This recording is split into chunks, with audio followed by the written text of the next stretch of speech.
સમાચારો જોઈએ વિસ્તારથી સૌથી પહેલા વાત કરવી છે હોસ્પિટલની બેદરકારીની એટલે ખ્યાતિ હોસ્પિટલની તો આગળ વાત કરવાની જ છે તો બેદરકારી નહીં પણ અક્ષમ્ય ગુનો છે પણ આવો જ એક ગુનો જૂનાગઢમાં પણ થયો છે કારણ કે ઓપરેશન કૃષ્ણા કંઈક બીજું કરવાનું હતું કરી નાખ્યું કંઈક બીજું અને એમાં દર્દીનો જીવ મુકાઈ ગયો જોખમમાં। બિલકુલ વેરાવળની આ મહિલા હતી હૃદયની ઓપરેશન કરવાનું હતું અને એની જગ્યાએ ડોક્ટરે મગજનું ઓપરેશન કરી નાખ્યું અને હાલતી ચાલતી આ મહિલા કોમામાં સરી પડી છે।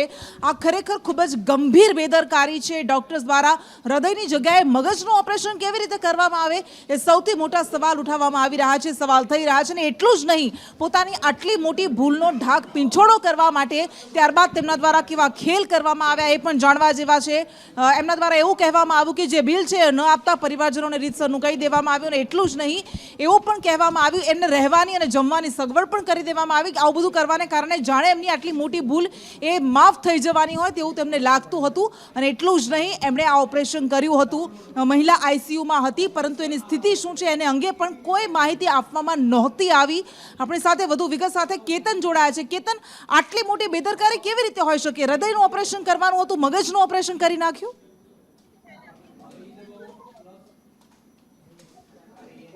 ચોક્કસ કૃષ્ણા કે જે રીતે વાત કરવામાં આવે તો જે વેરાવળની મહિલા છે ધાનુબેન સોલંકી તેમનો પરિવારજનો આપણી સાથે છે અને ખાસ કરીને આયુષ હોસ્પિટલ જૂનાગઢમાં મલ્ટી સ્પેશિયાલિસ્ટ હોસ્પિટલ છે તેમાં ગંભીર બેદરકારી છે તે સામે આવી છે। આપણે તેમના પુત્ર છે મહિલાને તેમની સાથે જ વાત કરશું। તમે જે વેરાવળથી તમે અહીં લઈને આવ્યા હતા ત્યારે કેવી પરિસ્થિતિ હતી ધાનુબેનની, અત્યારના શું પરિસ્થિતિ છે અને શા પ્રકારની આખી ઘટના હતી? મારા મમ્મીની પરિસ્થિતિ નોર્મલ હતી અને હાલતા ચાલતા હતા, વાતું બધા કરતા હતા। અહીંયા અમે લઈ આવ્યા પછી જે ઇન્જેક્શન માર્યું, આ અત્યારે જે પરિસ્થિતિ થઈ છે એ ઇન્જેક્શનને કારણે મારા ગંભીર પરિસ્થિતિ જે થઈ છે એ ઇન્જેક્શન માર્યું એના કારણે થઈ છે અને આ હોસ્પિટલની અને ડોક્ટર અને ટીમ ગંભીર બેદરકારી છે કે એ લોકોએ જે જરૂરી સારવાર મળે એ આપી નથી અને ઇન્જેક્શન આપીને મારા મમ્મી જે કંઈ અત્યારે પરિસ્થિતિ છે એના જવાબદાર આ હોસ્પિટલ સ્ટાફ અને ડોક્ટર। ખાસ કરીને ધાનુબેનને શું તકલીફ હતી અને અહીંયા કયા પ્રકારનું ઓપરેશન કરવામાં આવ્યું તેમનું? મારા મમ્મીને વેરાવળ ખાતે, અમે વેરાવળથી આવીએ છીએ, વેરાવળ ખાતે મારા મમ્મીને એટેક આવ્યું હતું એટલે અમે ત્યાં સ્થાનિક દવાખાને જઈ અને તપાસ કરાવી। તપાસ કરાવતા એવું જાણવા મળ્યું કે મારા મમ્મીને એટેક આવ્યો છે એટલે ત્યાંથી અમને વિમ્સ હોસ્પિટલ જે મલ્ટીનેશનલ હોસ્પિટલ છે ત્યાં અમને રિફર કર્યા। ત્યાં ગયા પછી એવું જાણવા મળ્યું કે ત્યાં જે ન્યુરોલોજી મેડમ છે એ રજા પર છે એટલે ત્યાંથી વિમ્સ હોસ્પિટલમાંથી અમને આયુષ હોસ્પિટલ જુનાગઢ ખાતે અમને રિફર કર્યા। રિફર કરતા અમે અહીંયા આવી અને ઇમરજન્સી વોર્ડમાં તપાસ કરી તો ત્યાંના જે ડોક્ટર ઠાકોર હતા એને અમને એવું સજેશન આપ્યું કે ભાઈ બહાર લોહી પાતળું કરવા માટે એક ઇન્જેક્શન દેવું પડશે। ઇન્જેક્શન લીધા પછી બીજી સારવાર જે કંઈ કરવાની છે એ પછી થશે। ઇન્જેક્શન શેનું આપવામાં આવ્યું હતું અને ઇન્જેક્શન આપ્યા બાદ કેવી પરિસ્થિતિ થઈ હતી? તમે કીધું કે લોહીની ઉલટી થઈ હતી અને તેમને મગજનું જે બ્રેન ડેડ થઈ ગયું એવું પણ કહેવામાં આવ્યું હતું તમને? ઇન્જેક્શન આપ્યા પછી રાત્રે જે ઇન્જેક્શન આપ્યું એ પછી સવારે મારા મમ્મીને લોહીની વોમિટ થઈ અને એમના મગજ ઉપર વિપરીત અસર થઈ। સાંજે બપોરે 3 વાગ્યાની આસપાસ બીપી અચાનક વધવું ગયું। એ 3 વાગ્યાથી લઈને 6 વાગ્યા સુધી બીપી હાઈ રહ્યું। એના કારણે આ લોકોને ડોક્ટર્સની ટીમે એવું અમને અનુમાન આપ્યું કે ભાઈ આનું સીટી સ્કેન કરવું પડશે, બ્રેન હેમરેજ થવાની શક્યતા છે એટલે અમે સીટી સ્કેન કરાવ્યું। સીટી સ્કેન કરાવ્યા પછી એનો રિપોર્ટ આવતા એવું જાણવા મળ્યું, ડોક્ટર્સ એવું અમને કીધું કે ભાઈ આ માજીને બ્રેન હેમરેજ થયું છે અને કઈ નળી બ્લોક થઈ પછી ઓપરેશન કઈ ગંઠાઈ ગયું છે એના માટે ઓપરેશનની અમે સલાહ આપી। ઓપરેશનની સલાહ આપતા 1.5 લાખ રૂપિયા જેવો ખર્ચો કીધો હતો અમને એ પણ એક્સેપ્ટ કર્યો કે જે કંઈ તમારાથી સારવાર થાય, મારા પેશન્ટ બચે એવો પ્રયત્ન તમે કરો। એટલે એ લોકો ઓપરેશન કર્યું। તાત્કાલિક ઓપરેશન કર્યા પછી દર્દીને પાછા આઈસીયુમાં શિફ્ટ કરી દીધા। આઈસીયુમાં શિફ્ટ કર્યા પછી સવારે જે મારા મમ્મીની પરિસ્થિતિ પેદા થઈ ત્યારે જે ન્યુરોલોજીસ્ટ ડોક્ટર હતા એને અમને એવું અનુમાન આપ્યું કે માજી એ કોમામાં વહી ગયા। બ્રેન કામ કરતું હતું, મગજ કામ કરતું. તમે જે પરિસ્થિતિની જો છો થઈ છે ત્યારબાદ તમને ડોક્ટર દ્વારા ફી માફી કરી દેવામાં છે, ઓપરેશન ઉપર ચાર્જ લેવા તમને કોઈ ફેસિલિટી આપવાની વાત કરી હતી, ઉપરાંત અત્યારના શું કન્ડિશન છે ડોક્ટરની ઓપરેશન ફી? અને અમે વારંવાર સાહેબને રજૂઆત કરતા કે સાહેબ અમને યાર પેશન્ટની શું સ્ટેબલ છે, શું પરિસ્થિતિ છે એમને જણાવો.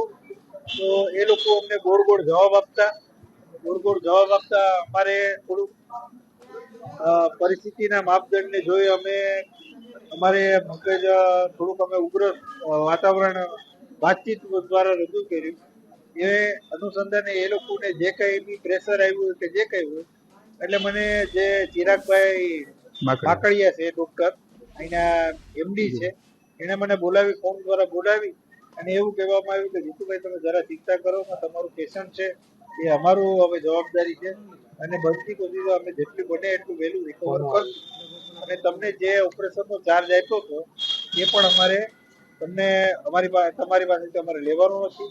અને આજથી તમારા રિલેટિવ્સને કે તમને અમારો હોસ્પિટલ નર્સિંગ સ્ટાફ કોઈ બી દવા બાબતે કે રાત્રે તમને કે હેરાન નહીં કરે અને સંપૂર્ણ જવાબદારી અમે ડોક્ટર્સની છે. તો જોયું કૃષ્ણ કે જે રીતે તેમના પુત્ર જીતેન્દ્રભાઈ છે તે કહે છે, ખાસ કરીને જીતેન્દ્રભાઈ છે તે ભાજપના જે છે કાઉન્સિલર છે વેરાવળ નગરપાલિકામાં, તેમની સાથે આ વર્તન કરવામાં આવ્યું છે. આયુષ હોસ્પિટલમાં જે ડોક્ટરોની બેદરકારી છે તે સ્પષ્ટપણે દેખાય છે. હાલ તો મેનેજમેન્ટ કોઈ પણ કહેવાનો ઇનકાર કરી રહી છે અને મેનેજમેન્ટનો સ્ટાફને તમામ જે ડોક્ટરો છે તે અત્યારના અહીંથી કોઈ દેખાતા નથી, માત્ર જે છે નર્સિંગ સ્ટાફ જોવા મળી રહ્યો છે. ઉપરાંત અત્યારે આપ જોઈ શકો છો કે દર્દીના સગાવડા તમામ અત્યારના અહીં એકઠા થઈ ગયા છે. લગભગ 40 થી 50 લોકો એકત્રિત થઈ ગયા છે. તમામ લોકો વેરાવળથી અહીં આવી ચૂક્યા છે અને જે હોસ્પિટલમાં શું પરિસ્થિતિ છે તેમના દર્દીની તે અંગેની જે છે પૂછપરછ વારંવાર કરવામાં આવે છે, પરંતુ હજી સુધી કોઈ પણ કારણ નથી દર્શાવાતું કે ડોક્ટર જે મહિલા પેશન્ટ છે તેમની પરિસ્થિતિ કયા પ્રકારની છે, તેમને શું થયું છે, હવે શું કરવાનું છે, તે કયા પ્રકારની ટ્રીટમેન્ટ કરે છે તે પ્રકારની કોઈ પણ જે છે તે જાણકારી આપવા નથી આવતી તેવો આક્ષેપ પરિવારજનો દ્વારા કરવામાં આવી રહ્યો છે. જી બિલકુલ કેતન, જોડાયેલા રહેશો, આવીશું આપની પાસે.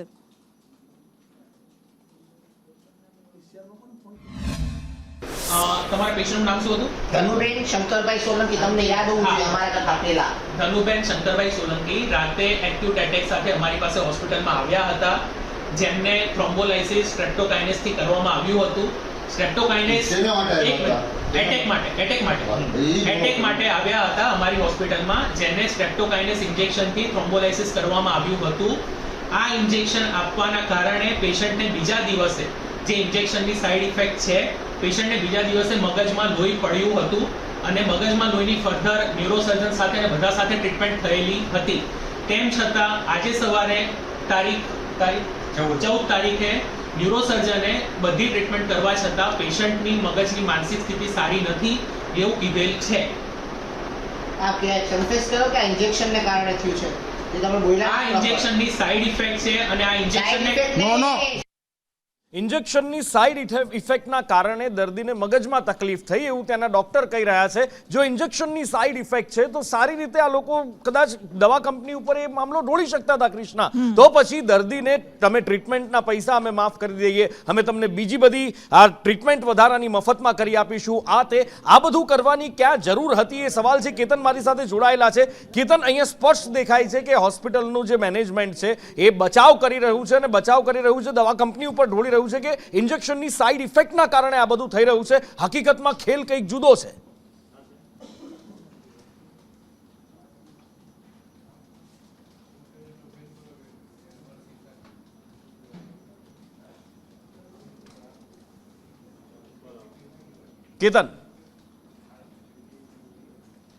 કેતન સાથે સંપર્ક કપાઈ ગયો છે. અમે સંપર્ક કરવાનો પ્રયત્ન કરી રહ્યા છીએ. દર્દીના પરિવારજનો પણ એમની સાથે છે. પણ એક હાર્ટ એટેકના પેશન્ટનું મગજનું ઓપરેશન કેવી રીતે કરવામાં આવે એ સવાલ અહીંયા થવો સ્વાભાવિક છે.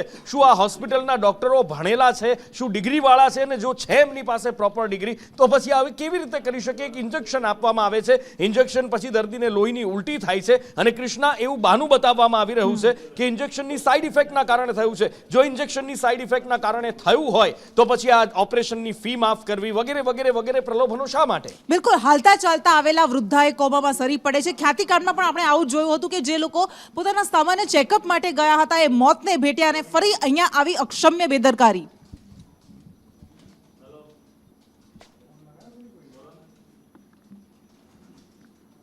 અને આપણી સાથે રમેશભાઈ સોલંકી કે જો દર્દીના પુત્ર છે તેઓ જોડાઈ ગયા છે. રમેશભાઈ, આપના માતા જેઓ હાલતા ચાલતા આવ્યા હતા, કોમામાં સરી પડ્યા છે, આપ કહી રહ્યા છો કે હૃદયનું ઓપરેશન કરવાનું હતું, મગજનું ઓપરેશન કરી નાખ્યું. ડોક્ટર્સ એવું કહી રહ્યા છે કે આ તો ઇન્જેક્શનની સાઈડ ઇફેક્ટ છે. હા, અમે અહીંયા મમ્મીને લઈને આવ્યા હતા હાર્ટના કારણે. જે વેરાવળથી અમને કહેવામાં આવ્યું હતું કે માઇનોર હાર્ટ એટેક છે, એટલે તમે ન્યુરો એન્જિયોગ્રાફી કરાવવી પડશે, તમે કોઈ પણ કાર્ડિયોલોજીસ્ટ ડોક્ટરે લઈ જાઓ. એટલે હોસ્પિટલ તરફથી જ અમને કહેવામાં આવ્યું હતું કે આ વેરાવળના કે તમને આયુષ હોસ્પિટલ જુનાગઢમાંથી ત્યાં અમને રિકમેન્ડ કરવામાં આવ્યા હતા અને અમે અહીંયા લઈને આવ્યા. એટલે અહીંયા આવતાની સાથે જ આ લોકોએ સારવારમાં ઇન્જેક્શન આપી દીધું પેલા મમ્મીને. અને કહેવામાં અમને આવ્યું છે કે આ બ્લડ ઓછું કરવાનું, બ્લડ આછું કરવા એટલે પતલું કરવા માટેનું ઇન્જેક્શન છે. એના પછી ત્યારબાદ આપણે એન્જિયોગ્રાફી કે એન્જિયોપ્લાસ્ટી કરવાની થશે, એ કરશું. હવે આ ઇન્જેક્શન આપ્યા પછી મારા મમ્મીની તબિયત લપસી ગઈ છે અને એને સીધું બ્રેન ઉપર બ્રેન અટેક આવી ગયો છે. જે ડોક્ટરે કબૂલ કર્યું છે કે આ ઇન્જેક્શન મારવાના કારણે આ બ્રેન અટેક આવ્યો છે. બિલકુલ રમેશભાઈ, તમે એવા પણ આરોપ લગાવ્યા છે કે આપના માતા આઈસીયુમાં છે, પરંતુ એમની સ્થિતિ શું છે એને લઈને ડોક્ટર્સ કોઈ વિગત આપવા તૈયાર નથી. શું કહી રહ્યા છે તેઓ? આપતા નથી. અમને નથી કહેતા કે ડેડ છે, કે નથી કહેતા કે બ્રેન હેમરેજ છે, કે નથી કહેતા કે પેલું શું કહેવાય બ્રેન ડેડ છે અથવા તો કોમામાં છે. આ કોઈ પણ 4 ઓપ્શનમાંથી કોઈ પણ કયો ઓપ્શન છે એ અમને કીધું નથી. અને ડોક્ટર તરફથી અમને એ જ માહિતી આપવામાં આવે છે કે અમારી કોશિશ ચાલુ છે. અત્યારે 5 વાગે અને 5 મિનિટે અમને કોઈ બહારથી કોઈ ન્યુરોસર્જન આ લોકોએ ઇન્વાઇટ કર્યા હતા અને એ બોલાવ્યા હતા. એટલે અમને લોકોને બોલાવ્યા અને બહારથી જે ન્યુરોસર્જન આવેલો હતો એને અમને કીધું કે તમારી મમ્મીના મગજમાંથી 4 કે 5 વેન બ્લોકેજ થઈ ગઈ છે અને બચવાના ચાન્સીસ 1% છે, 99% ડેથ છે. અમને હમણાં 5 મિનિટ પહેલા કહેવામાં આવ્યું છે, એ પણ બીજા ડોક્ટરના માધ્યમથી જે XYZ હોસ્પિટલમાંથી આવેલા હતા. પણ આ જે આયુષ હોસ્પિટલ છે એના ડોક્ટરો બધા અત્યારે ભાગી છૂટ્યા છે અને એ લોકો ડોક્ટરો અમારી સામે આવવા માટે તૈયાર નથી. અચ્છા રમેશભાઈ, 1.5 લાખનો પહેલા ખર્ચ કીધો હતો અને હવે આપ કહી રહ્યા છો કે એ ખર્ચ બિલકુલ સ્વીકારવાનો એમણે ના પાડી દીધી કે માફ કરી દેશે. તો ખાનગી હોસ્પિટલ છે, જો એનો કોઈ વાંક નથી તો પછી એ ખર્ચ લેવાની ના કઈ રીતે પાડે? શું લાગે છે? મારો પ્રશ્ન છે, મારો પણ પ્રશ્ન મીડિયાના માધ્યમથી હું કહેવા માંગુ છું કે જ્યારે 1.5 લાખ રૂપિયાનો ખર્ચો અમને કીધો અને અમે એ ખર્ચો દેવા માટે એક્સેપ્ટ થઈ ગયા. પછી જ્યારે મમ્મીની તબિયત લથડી અને અમે જ્યારે ઉગ્ર બોલાચાલી થઈ અમારે, એટલે મૌખિક બોલાચાલી છે અને ઉગ્રવાદ હોસ્પિટલની અંદર જ્યારે સર્જાણું, ત્યારે ડોક્ટરોના હવા છૂટી ગયા, પસીના નીકળી ગયા અને અહીંયાના જે ડોક્ટર હતા એવા અમને બોલાવ્યા અને સહાનુભૂતિ માટે કીધું કે તમારા મમ્મીનો જે કંઈ પણ ખર્ચો છે એ અમે માફ કરી દઈશું. અત્યારે રાત્રે પણ કોઈ પણ ખર્ચો થશે તમારા મમ્મીનો કે કોઈ પણ મેડિસિન લેવાની થશે તો અમારા મેડિકલ સ્ટાફ તરફથી તમને કોઈ પણ જાતનો પૈસા બાબતમાં નહીં કહેવાના આવે અને અમે પૂરેપૂરી કોશિશ કરીએ છીએ કે તમારા મમ્મીને અમે કેવી રીતના બચાવી શકીએ. અચ્છા, એક બાજુ બચાવી લેવાની વાત કરે છે, પણ બીજી બાજુ બીજા એક ડોક્ટર આવીને કહે છે કે એ બ્રેન ડેડ છે. એકચ્યુઅલી અત્યારે પરિસ્થિતિ છે શું એ કઈ જ ખબર નથી પડી રહી.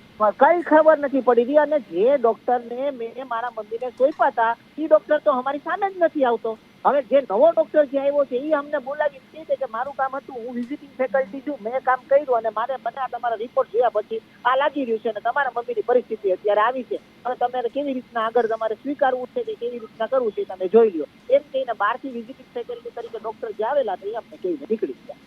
રમેશભાઈ, સંદેશ ન્યૂઝ સાથે વાતચીત કરવા બદલ આપનો આભાર. તો આ એક પુત્રની વ્યથા છે કે જેમની માતા સાથે શું થયું છે એ જ નથી કહેવામાં આવી રહ્યું ને જે હોસ્પિટલમાં ડોક્ટરના હવાલે દર્દીને આપવામાં આવ્યા હતા, હોસ્પિટલમાં જે દર્દીની દેખરેખ એક પર્ટિક્યુલર ડોક્ટરની હોય છે એ ડોક્ટર જ હવે નથી સામે આવી રહ્યા અને બીજા ડોક્ટર આવીને કહી રહ્યા છે કે તમારા મધર બ્રેન ડેડ થઈ ગયા છે, હાર્ટનો પ્રોબ્લેમ હતો, હાર્ટ એટેક આવ્યો હતો અને એમાં બ્રેનની સર્જરી કરી નાખી છે.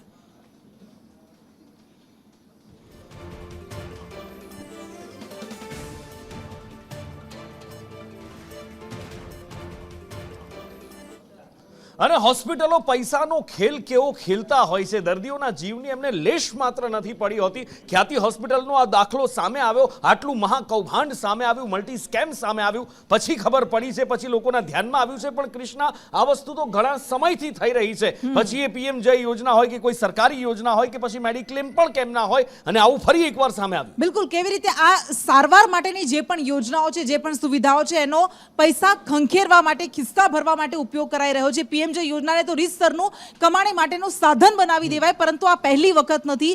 મેડિક્લેમ માટે પણ આવું જ કરવામાં આવી રહ્યું છે. ઉનામાં ખોટા મેડિક્લેમ કરીને રૂપિયા ખંખેરવાનું રીતસરનું કૌભાંડ ચાલી રહ્યું છે. તેનું ઉપર આ તો આજકાલની વાત નથી, પહેલેથી ચાલી રહ્યું છે. દર્દીની જાણ બહાર જ મેડિક્લેમની મોટી રકમ મેળવી લેવાય છે. તો એક રીતે એવી રીતે પણ કૌભાંડ કરાય છે કે મેડિક્લેમની જરૂર ન હોય તેમ છતાં પણ મોટા વધારે ને વધારે દિવસ સુધી સારવાર અપાય છે અને પછી મેડિક્લેમ કરી લેવાય છે. ક્યારેક એ દર્દીને નુકસાન નથી થતું, એને કોઈ પૈસો ખર્ચવો નથી પડતો, પરંતુ ક્યારેક આવી રીતે જે પીએમજે યોજનામાં આપણે સાંભળ્યું કે વધારે પૈસા ક્યારેક દર્દીઓ પાસેથી પણ લઈ લેવામાં આવે છે, સરકારી તિજોરીને પણ ચૂનો ચોપડવામાં આવે છે. એટલે હોસ્પિટલ્સનું એકમાત્ર ટાર્ગેટ જાણે એવું છે કે પૈસા કઈ રીતે ખંખેરવા. 3 બાટલા ચડાવીને મારું આંગળી બતાવી તો મને કે આંગળી ખરાબ છે, રિપોર્ટ કરાવ્યો એટલે કે ભાઈ આંગળીમાં ગેંગરીંગ થઈ ગયું છે, કાઢવી પડશે. એ પછી મારી આંગળી એક કાપી નાખી અને બીજી આંગળી મને કીધું છે, બીજી આંગળી તો મને કહી 3-4 દિવસ પછી 3-4 દિવસ પછી પાછી આંગળી કાપી, પણ હું એકય દિવસ ત્યાં રોકાણો નહોતો. ઓપરેશન થિયેટરમાં જઈ 15-20 મિનિટમાં મને રજા મળી ગયેલી છે. 2500 રૂપિયા મને સાહેબે લખી દીધા, મારી પાસે એનું ક્લિપ્સેશન છે. અને એ 2500 રૂપિયા મેં ભરવા ગયો તો મને કે તમારો સ્ટાર હેલ્થમાં વીમો હાલે છે ને, તમે રહેવા દો. દવા 1020ની મેં લઈ આપેલી છે અને 700 રૂપિયા લેબોરેટરીને મેં ભરેલા છે. એ મને 5 દિવસ પછી પરત આપી દીધા. પણ આ લોકોએ વીમો 39,000નો મૂક્યો ને મને મેસેજ આવ્યો કંપનીમાંથી. તો મેં આ લોકોને જાણ કરી કે ભાઈ 39,000 રૂપિયા કહેવાનું તમે બિલ મૂક્યું છે. 4 દિવસ 2 વખત મને દાખલ બતાવ્યો છે આ લોકોએ. 2500 રૂપિયા રૂમ ચાર્જ અને ડૉક્ટરના 19,000 રૂપિયા ઓપરેશનના. અને ઓપરેશન જેને કર્યું છે એનું નામ મૂકે છે આ લોકો પપન ડોડિયા. એ તો MBBS છે, MBBS થોડો ઓપરેશન કરે. ઓપરેશન કરવા માટે જે દાખલ થયેલું હતું એની આંગળી કાપવા માટે થઈને એ ઓપરેશન આપણે કરેલું છે. એ પ્લસ એને ઇન્ફેક્શન હતું એટલે 3 દિવસ માટે ઇન્ફેક્શન કંટ્રોલ કરવા માટે થઈ અને ડૉક્ટર તપન ડોડિયા સાહેબમાં પેશન્ટ દાખલ હતું. અને ચોથા દિવસે આપણે ડૉક્ટર પંકજ પટેલ સાહેબે એનું ઓપરેશન કરેલું છે. અને ઇન કેસ કેશલેસ પેશન્ટમાં એવું હોય છે જ્યારે દર્દી પોતાના ડોક્યુમેન્ટ પ્રોવાઈડ કરે ત્યારે જ અમે લોકો એનું અપ્રુવલ લઈ શકીએ છીએ. ડોક્યુમેન્ટ વગર અમે કોઈ દર્દીનું કેશલેસનું અપ્રુવલ લઈ શકતા નથી. એટલે એક બાદ એક હોસ્પિટલ્સના કાળા કારનામા સામે આવી રહ્યા છે. આપણી સાથે કુલદીપ પાઠક જોડાયેલા છે. કુલદીપ, મેડિક્લેમ મેળવવા માટે આવી રીતે ઓપરેશન કરી દેવામાં આવ્યું, દર્દીની જાણ બહાર. દર્દી શું કહી રહ્યા છે, હોસ્પિટલ શું કહી રહી છે? હું ચોક્કસથી જણાવી દઉં તો કે મેટા હોસ્પિટલની અંદર જે આ જગદીશભાઈ નામના જે પેશન્ટ છે એની અંદર એમની જાણ બહાર જે મેડિક્લેમ મૂકવામાં આવ્યો છે અને આ મેડિક્લેમની અંદર વીમા કંપની દ્વારા જે કોઈ પણ પ્રોસિજર કરી અને ત્યારબાદ જે દર્દીને ધ્યાન આવ્યું છે અને આ સમગ્ર કૌભાંડ છે જે બહાર આવ્યું છે. આ અગાઉ પણ 1-2 વખત મહેતા હોસ્પિટલ જે સરકારી આયુષ્યમાન કાર્ડ ને મા કાર્ડની અંદર પણ ક્યાંક ને ક્યાંક વિવાદમાં સપડાયેલી હતી. આ હોસ્પિટલની અંદર આ યોજના પણ બંધ છે. કયા કારણોસર બંધ છે તે ચોક્કસથી જાણી નથી શકાનું, પણ આવું ક્યાંક ને ક્યાંક જે આવી રીતના પૈસા કમાવાની લાલચની અંદર ડોક્ટરો દ્વારા જે આવા જે કરતૂતો કરવામાં આવે છે જેને લઈને આખા ગીર સોમનાથ જિલ્લાની અંદર આ બાબત ઉપર ફિટકાર વરસી રહ્યો છે. ખાસ કરીને ત્યારે લોકોને શું કરવું, આવી હોસ્પિટલોમાં જવું, કારણ કે આ ટ્રસ્ટની હોસ્પિટલ છે જેની અંદર મધ્યમ વર્ગ અને નાના વર્ગના લોકો જતા હોય છે. તો આ લોકો આવું બીજા કેટલા સાથે નહીં કરતા હોય, આવો પણ એક તપાસનો વિષય છે ક્યાંક ને ક્યાંક. એટલે સમગ્ર મામલે હાલ તો અત્યારે અનેક ચર્ચાઓ જાગી રહી છે. જી બિલકુલ કુલદીપ, આભાર આપનો. અને ડોક્ટર્સ, હોસ્પિટલ્સ આ એવો વ્યવસાય છે કે જ્યારે લોકો એમની પાસે જાય ત્યારે આશા ઉમ્મીદ સાથે જતા હોય છે. ડોક્ટરને ભગવાનનું સ્વરૂપ પણ માનવામાં આવે છે, પરંતુ આ એવા ડોક્ટર્સ છે જે મોતના સોદાગર બની રહ્યા છે, જિંદગી આપવાની બદલે જિંદગી છીનવી રહ્યા છે. નુપુર, અને ખ્યાતિ હોસ્પિટલના તો એક બાદ એક કારસ્તાન સામે આવી રહ્યા છે. બિલકુલ, અને વધુ એક કારસ્તાન હવે દસક્રોઈ તાલુકામાંથી પણ સામે આવ્યું છે, કારણ કે દસક્રોઈ તાલુકામાં એક કેમ્પ કરવામાં આવ્યો હતો પાલડી કાંકજ ગામની અંદર, અને એમાં પણ મોટો ખેલ પાડવામાં આવ્યો છે. કઈ જગ્યા અને બાકી નથી મૂકી એ દેખાઈ રહ્યું છે. એક જગ્યા તો એવી હોય કે જ્યાં ખ્યાતિએ પોત ન પ્રકાશ્યું હોય, ખ્યાતિ હોસ્પિટલના ડિરેક્ટરો, એના સંચાલકો કે એના ડોક્ટરોએ લોકોને લૂંટવા, લોકોને ખોટી રીતે ચીરી અને પૈસા પાડવામાં કંઈ જ બાકી ન મૂક્યું એવું દેખાય છે. કારણ કે અહીંયા પાલડી કાંકજ ગામમાં પણ કેમ્પ કરવામાં આવ્યો હતો. બસ ભરીને અહીંયા પણ બોરીસરાની જેમ જ બસ ભરીને લોકોને હોસ્પિટલ લઈ આવ્યા હતા. ખ્યાતિ હોસ્પિટલ લઈ આવ્યા બાદ એમની એન્જિયોગ્રાફી કરી નાખી હતી. પીએમજેમાંથી પૈસા બારોબાર પડાવી લીધા હતા. લોકોને ખબર ના પડે એ રીતે બારોબાર એમની એન્જિયોપ્લાસ્ટી કરી નાખી હતી અને પીએમજેમાંથી સરકારને ચૂનો ચોપડી લાખો રૂપિયા ખંખેરી લીધા હતા. આ 25 ડિસેમ્બર 2023નો કેસ છે. એટલે પપ્પા તો અત્યારે બહાર ગયા છે, પણ આ એમની ફાઇલ છે.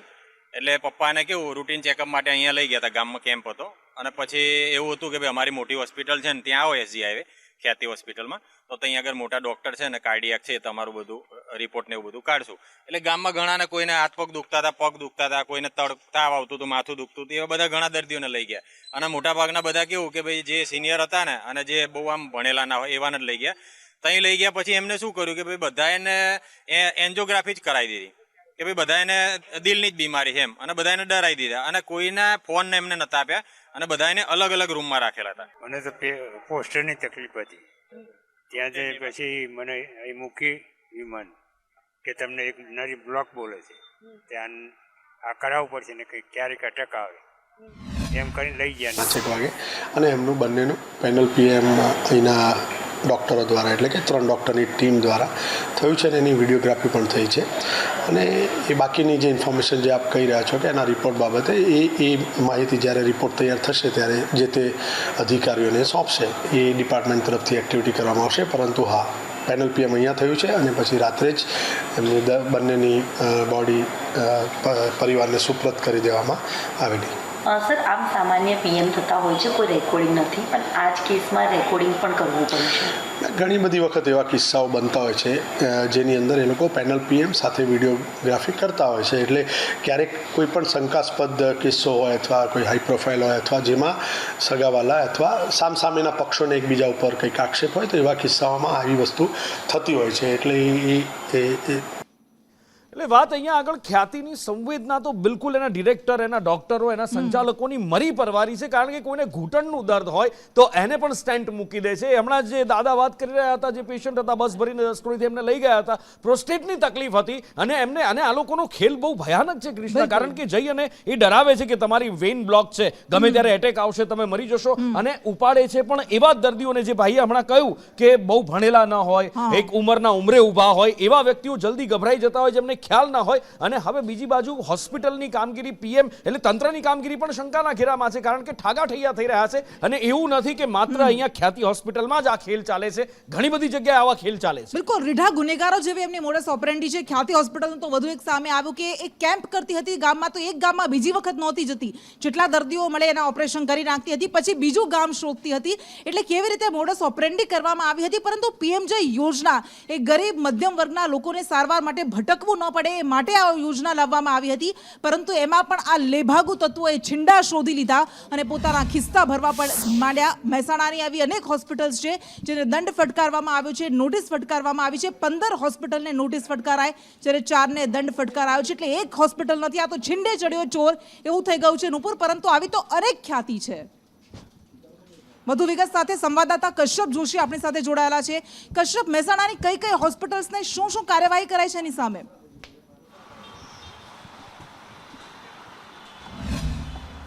જે ખ્યાતિકાંડ થયો છે ને ત્યારબાદ મહેસાણાનું આરોગ્ય તંત્ર છે તે જાણે કે સફળ ઊંઘમાંથી જાગ્યું હોય તે પ્રકારનો ઘાટ છે તે સર્જાયો છે. ત્વરિત ચેકિંગ જે છે તે હાથ ધરવામાં આવ્યું હતું, જેમાં 15 હોસ્પિટલો છે જેને નોટિસ પાઠવવામાં આવી છે, જ્યારે 4 હોસ્પિટલો એવી છે કે જેની સામે દંડનીય કાર્યવાહી છે તે કરવામાં આવી છે. દંડનીય કાર્યવાહી છે સંકુચ હોસ્પિટલ છે, ભાગ્યોદય હોસ્પિટલ, લાયન્સ હોસ્પિટલ અને નૂતન હોસ્પિટલનો સમાવેશ થાય છે. આ તમામને અલગ અલગ દંડ છે તે ફટકારવામાં આવ્યો છે. આ સિવાયની 15 હોસ્પિટલો એવી છે કે જેને નોટિસ છે તે ફટકારવામાં આવી છે. મહત્વનું છે કે હોસ્પિટલો દ્વારા અલગ અલગ રીતે PMJY કાર્ડ હેઠળ રૂપિયા જે છે તે ઉતારી લેવામાં આવ્યા છે. દર્દીઓ પાસેથી પણ પૈસા જે છે તે વસૂલી લેવામાં આવ્યા છે. ઘણા દર્દીઓ એવા છે કે PMJY હેઠળ સારવાર કરાવી PMJYમાંથી પેમેન્ટ હોસ્પિટલ દ્વારા લઈ લેવામાં આવ્યું અને દર્દી પાસેથી પણ હજારો લાખો રૂપિયા છે તે પણ ઉઘરાવી લેવામાં આવ્યા હતા. અને આજે આ તમામ હોસ્પિટલની સામે કાર્યવાહી છે તે કરવામાં આવી છે અને દર્દીઓ છે તેને આ પૈસા જે છે તે પરત અપાવવામાં આવ્યા છે. જી બિલકુલ, આભાર આપનો. અને હવે વાત કરવી છે એ ઘટનાની જેણે આખા ગુજરાતને હચમચાવી દીધું હતું. 22 વર્ષનો એક છોકરો જે ભણવા માટે આવ્યો હતો અમદાવાદમાં, અને પોલીસ કર્મીએ જ એને હત્યા કરી નાખી અને મોતને ઘાટ ઉતારી દીધો.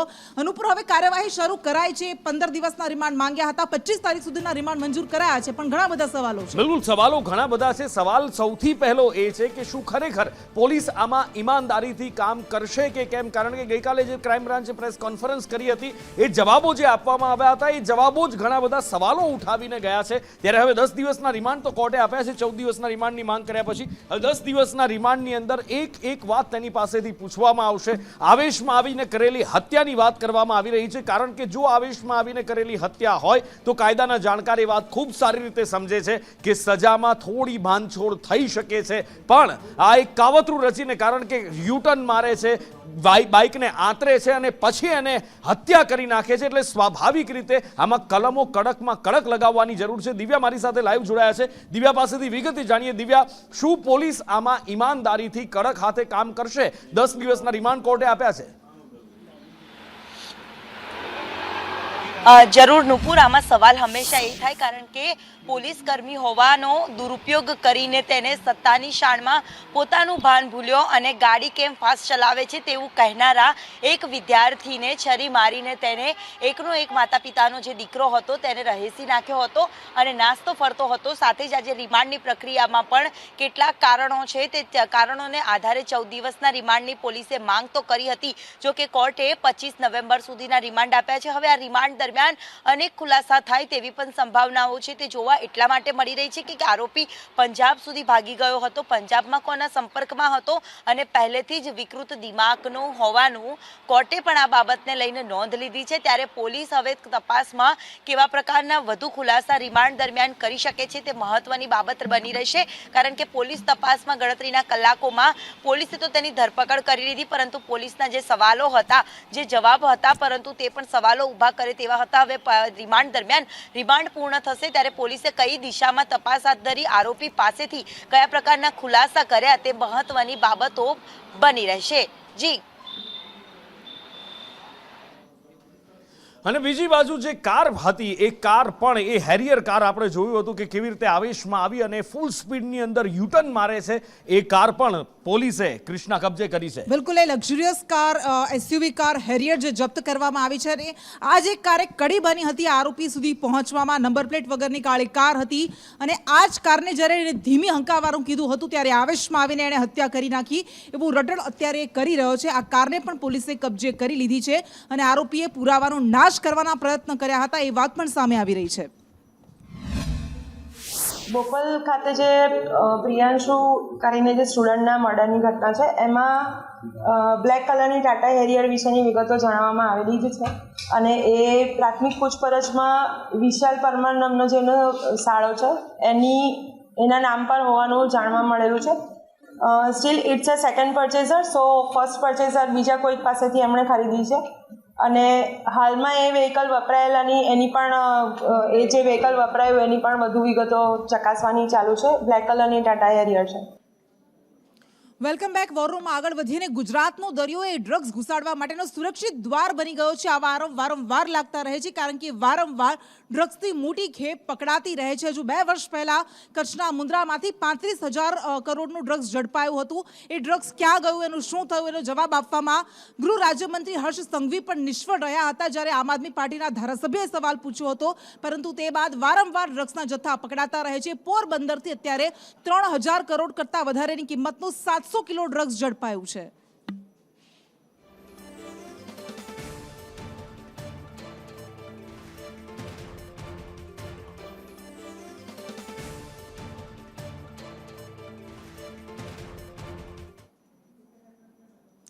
અને કાયદાનું રક્ષક એ કાયદાના ભક્ષક કેવી રીતે બની રહ્યા છે વારંવાર આપણે જાણી રહ્યા છીએ, સમજી રહ્યા છીએ. વારંવાર એવા કિસ્સા સામે આવી રહ્યા છે. ત્યારે રાજકોટમાં તોડબાજીમાં એક પોલીસની તોડબાજીમાં એક વ્યક્તિએ પોતાનો જીવ ગુમાવવો પડ્યો છે. આપઘાત કરવા માટે મજબૂર બનવું પડ્યું છે. એક પિતાએ મોતને વહાલું કર્યું છે અને એની પાછળનું કારણ એ હતું કે પોલીસ કર્મચારીઓ દ્વારા એના પુત્રને વારંવાર રંજાડવામાં આવતો હતો, પ્રતાડિત કરવામાં આવતો હતો, રીતસરની લૂંટ ચલાવવામાં આવતી હતી એવા આરોપ લગાવવામાં આવ્યા છે અને સુસાઇડ નોટમાં પિતા પોતાની વેદના છોડી ગયા છે.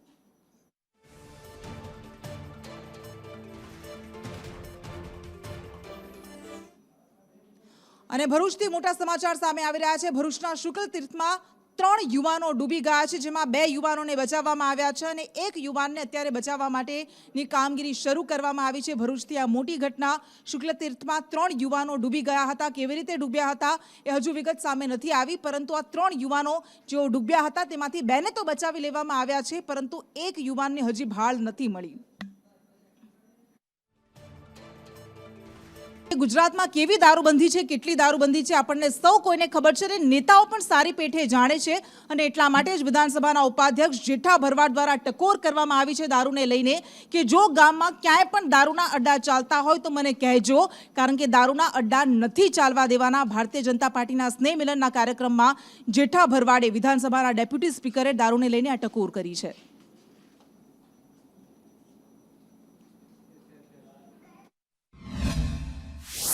કશું કરવું ના હોય અને પછી ગામમાં દારૂનો અડ્ડો ચાલતો હોય ત્યાં જઈને બેહીને બે પેક મારીને આપણે ફરવાનું હોય તો કશું આપણું આર્થિક પરિસ્થિતિ આગળ આવવાની નથી.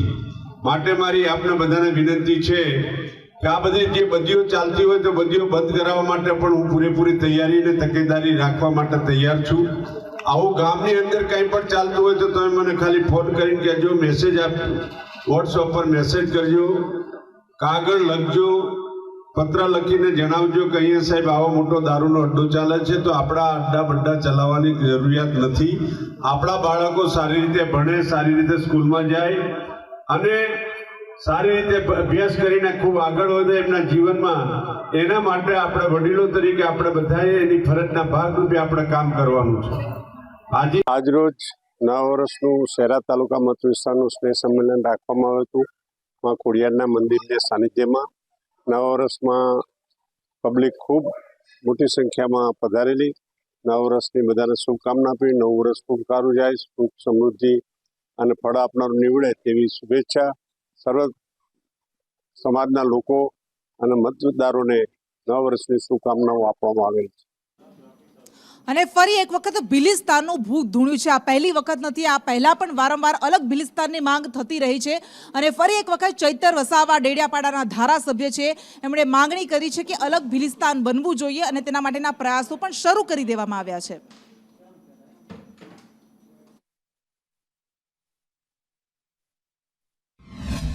આજે અમે ગુજરાતના મહારાષ્ટ્ર, મધ્યપ્રદેશ અને રાજસ્થાનના તમામ આગેવાનો સાથે મળીને ભીલ પ્રદેશ મુક્તિ મોરચા સંગઠન અમે જાહેર કર્યું છે અને આજેથી કાઉન્ટડાઉન ચાલુ થાય છે.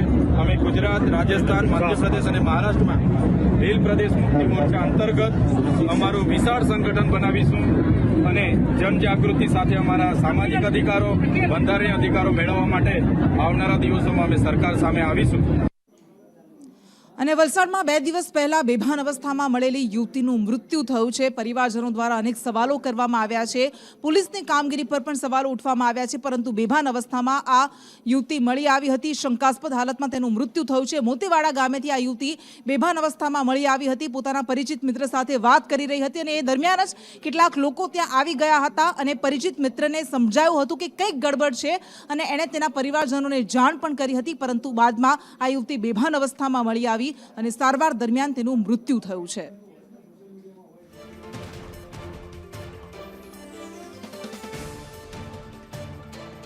જો તમે સિગ્નલ તોડતા હોય, હેલ્મેટ ન પહેર્યું હોય, ટ્રાફિક નિયમોનો ઉલાળ્યો કરતા હોય તો તમારા ઘરે મેમો આવતો હતો, પરંતુ જો હવે તમે રોડ પર ગંદકી ફેલાવો છો, રોડ પર મસાલા ખાઈને પિચકારી મારો છો, તો પણ તમારા ઘરે મેમો આવશે, કારણ કે એએમસી દ્વારા આ કામગીરી શરૂ કરી દેવામાં આવી છે. ઘણા બધા લોકો એવા છે કે જેઓ કંઈ પણ જોયા વગર રસ્તા પર પિચકારી કરતા રહે છે અને પોતાની નાગરિક તરીકેની ફરજો ભૂલતા રહે છે, પરંતુ આવા લોકોને હવે પોતાની નાગરિક તરીકેની ફરજો યાદ કરાવવામાં આવશે તંત્ર દ્વારા મેમો ફટકારીને.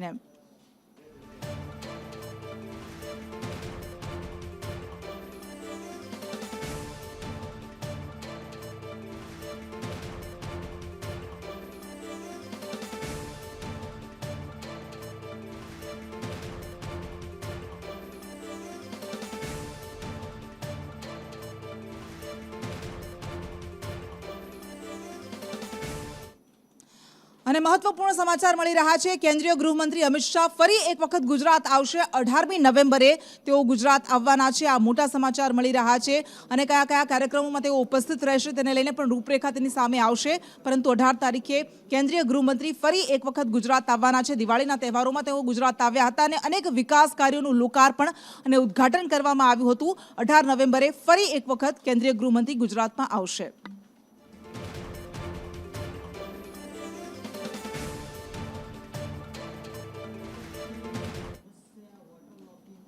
અને આજે દેવ દિવાળીનો પાવન પર્વ છે ત્યારે અલગ અલગ મંદિરોમાં ભક્તોનું ઘોડાપુર ઉમટ્યું છે. શ્રદ્ધાળુઓ ઉમટી રહ્યા છે એની અલગ અલગ તસવીરો, અલગ અલગ દ્રશ્યો અમે આપને બતાવી રહ્યા છીએ. તમામ મોટા મંદિરોમાં કે જ્યાં પાવાગઢનું મંદિર હોય, અંબાજી હોય, ઊંઝા, શામળાજી, દ્વારકા, અમદાવાદના તમામ મંદિરોમાં દેવ દિવાળીના આજના દિવસે ભક્તોનું ઘોડાપુર ઉમટ્યું છે.